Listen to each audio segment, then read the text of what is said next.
दुसऱ्याचं CV बघून copy paste करून आपला बनवता येतो. जास्त टॅलेंटेड असल्यासारखं आपल्याला दाखवता येतं. जमतंय ना एडिट करून. आता ती सोय आहे ती आणि त्याच्यात बऱ्यापैकी धकायला लागलंय. पण जेव्हा केव्हा आम्हाला इंग्रजी बोलायची वेळ येईल, आता इथं चोरायची सोय नाही. आता प्रश्न तिकडून दणादण येऊ लागलेत. प्रत्येक बॉल असा येऊ लागला की आता ह्याची विकेटच घ्यायची. आणि हे फक्त काय डिफेन्सिव्ह. मारायची सोय नाही आता. आता फक्त आउट नाही होत. मी रेग्युलर नव्हतो.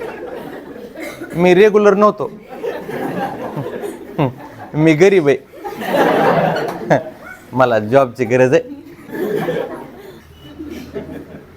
असं डिफेन्सिव्ह होऊन नाही चालत इंटरव्ह्यूमध्ये. तुम्हाला त्याला सांगावं लागतं, तुम्हाला रिजेक्ट करून दाखव. हो ते दोघांचं एकदा.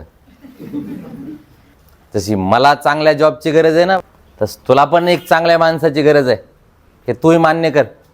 नोकऱ्यांचा प्रॉब्लेमच नाही, फक्त त्यांना जशी पाहिजे तशी माणसं मिळत नाहीत, एवढंच. भारतात बेकारी वगैरे काहीच नाही. आपण बेकार आहेत, हा सगळ्यात मोठा प्रॉब्लेम.